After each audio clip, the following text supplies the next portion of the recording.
they were just developing a program to get more women involved in taking part in local affairs. And they were trying to train them on how to get up and speak, how to follow train of thought, how to make notes and do this and that, so that they could put themselves in for situations like maybe the school board or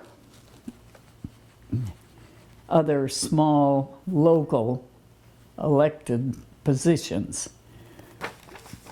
And they had to train these people because they hadn't done anything like that. And so we took the training. We were down at the coast for 3 days at one of the hotels there. I had a lovely time. And they trained us all about it. And then we had to go out and train others and work in teams and put on all-day programs for groups. So you were a public speaking trainer? Yes. Aha. After I got trained. Yeah. Did you enjoy public speaking? I did. Yeah. Yes, I did. Yeah. Very much. Yeah. We worked in teams so that we took turns being on the microphone and different subjects, you know, out of our books, our things that were given to us for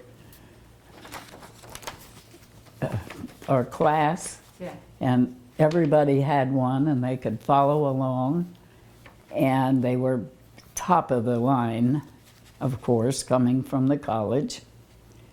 And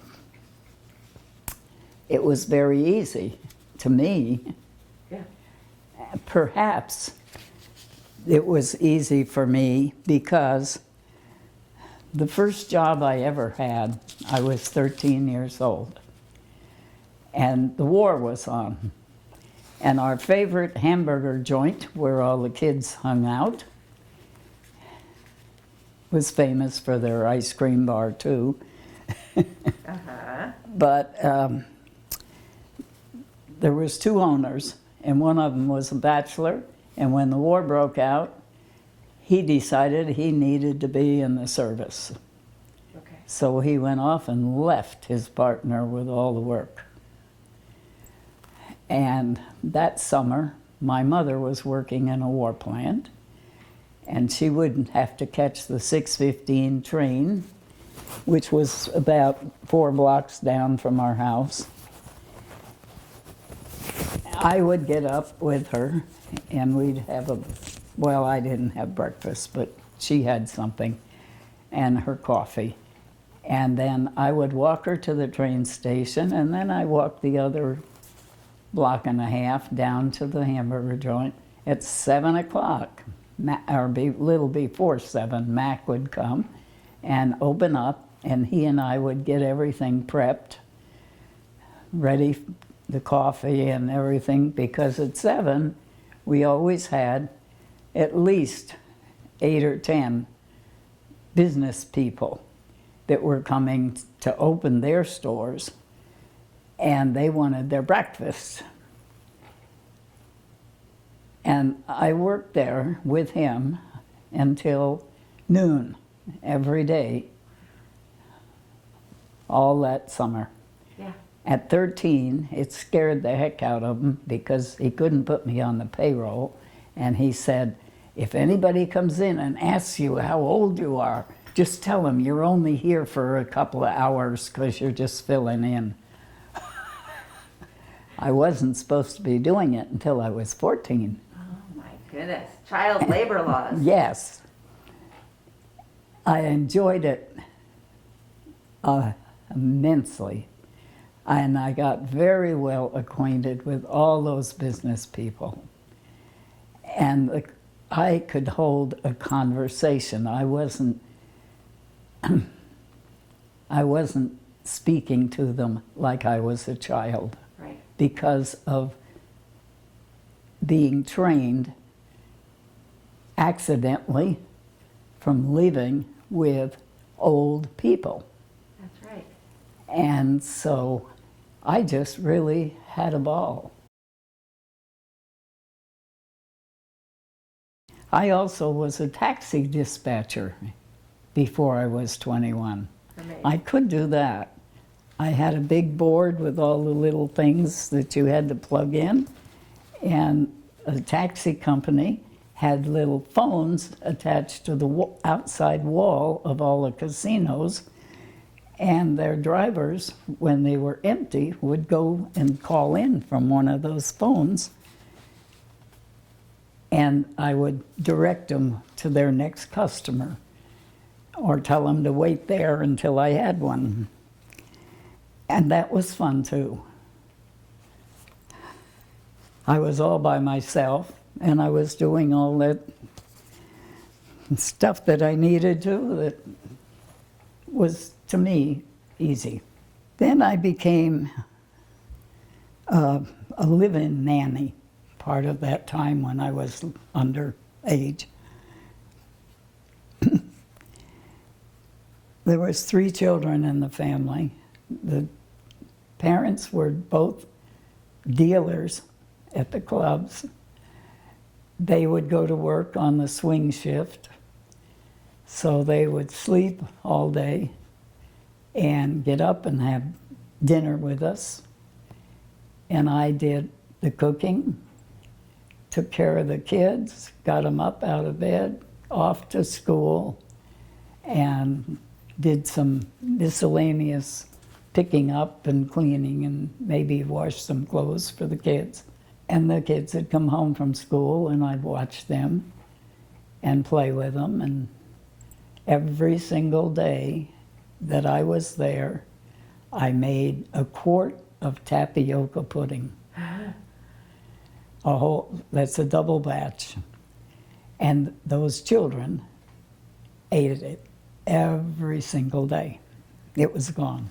Uh-huh. Did you eat it too? Oh, yes.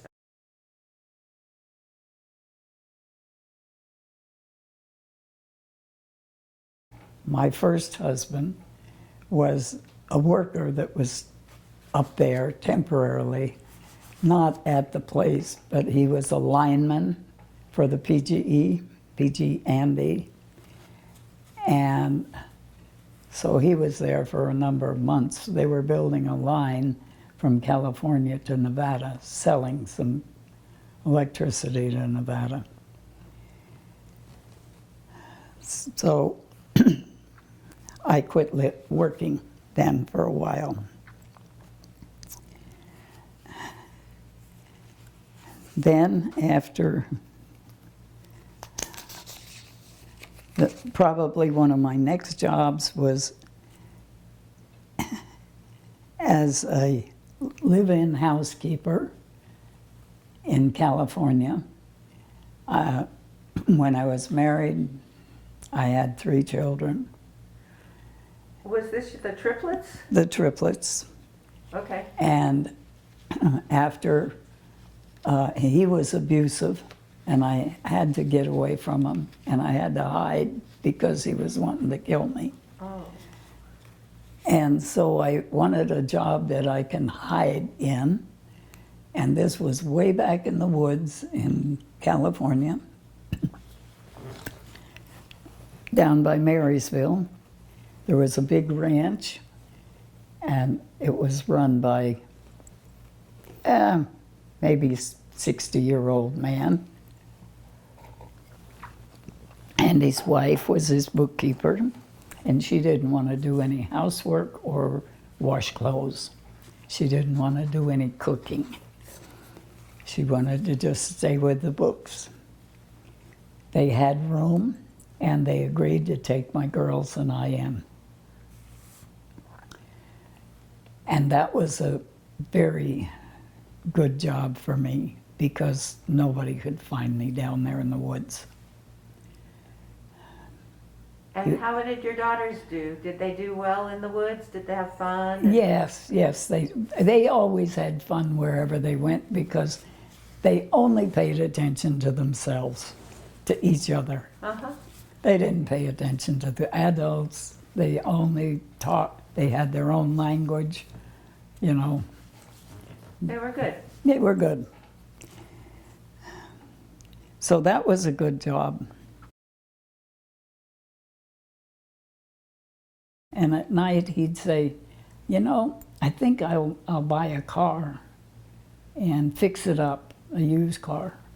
And you and I can fix it up, and then we can sell it and make a little money. So we did that for quite a while. I would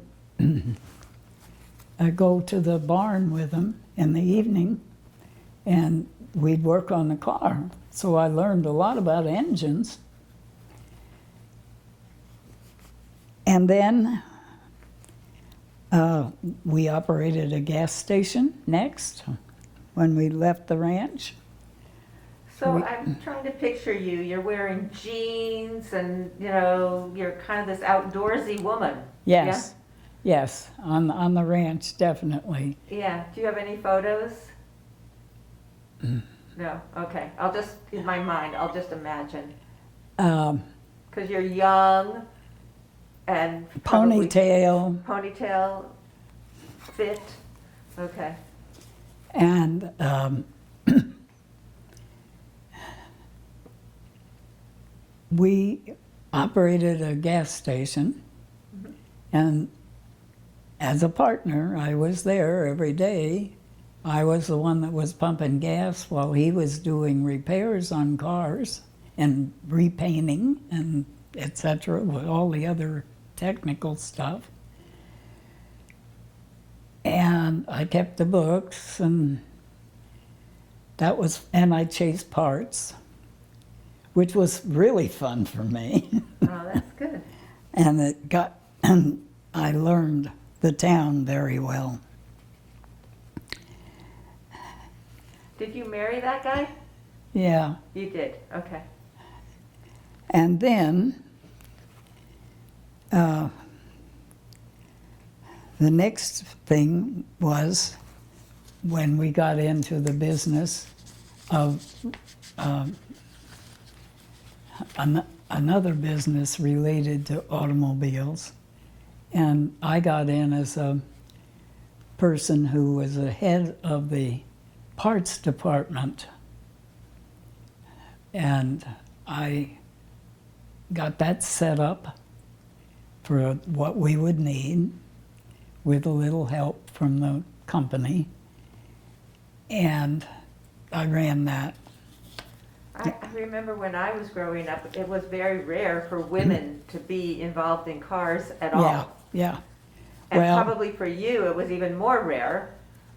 And the thing of it was, the owner of the building that we were renting space from had a business in the back that had to do with the stevedores.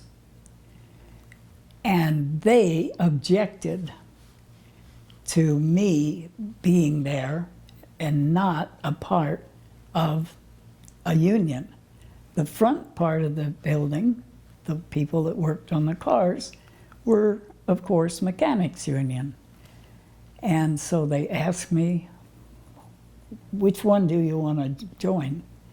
So, of course, I said mechanics, and I happened to be the first mechanic to join the mechanics union in Portland, Oregon. I believe it. Yeah, the first woman mechanic. Yeah, that was way back.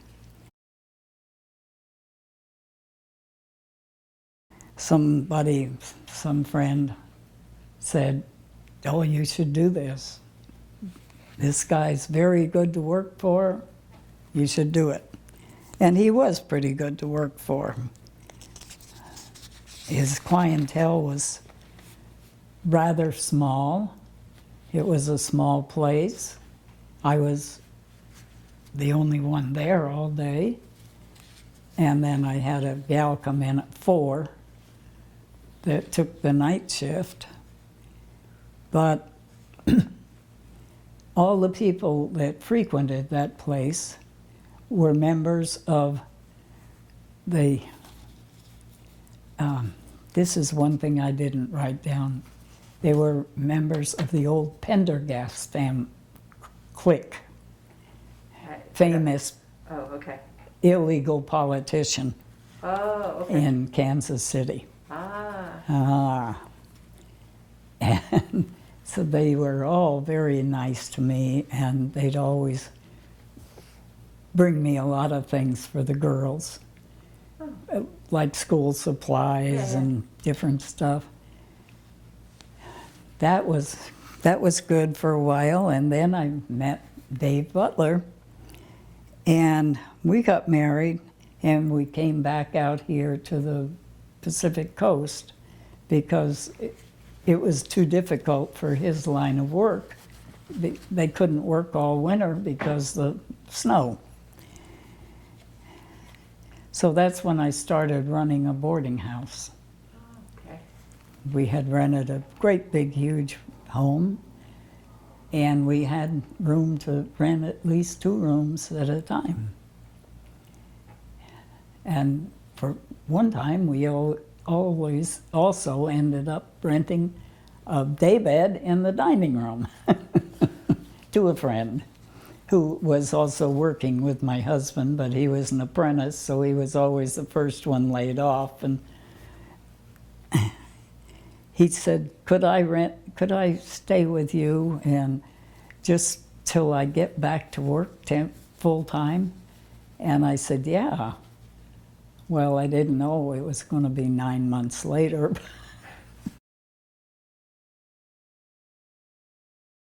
It was fun having a lot of different people to live with us during those boarding house days. That's where I had my first meeting with a Holocaust survivor who was the man that owned the building next to our house, was starting a new business, and he was always hiring people from out of town. And he'd come over and knock on my door and say, Jane, I've got this person coming, and they need a place to stay for the first month so they can look around, and when they get their check, they'll move into an apartment or something.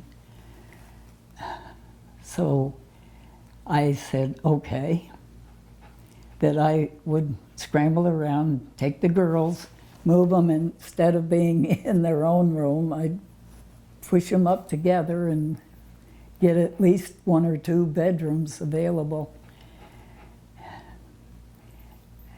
Richard had been with us for probably 2 weeks when he just was renting a room, and he was watching when I was cooking and what we ate and stuff. And he finally said, what would you charge me if I ate here? And I told him, and he said, well, I think I want to do that. So I guess I wasn't too far off from kosher. And as a Holocaust survivor, he had been taught that you can really get along without eating kosher. Sure. And he became a wonderful friend to us for many years. And his wife finally sold their house, and they lived in Portland for a long time.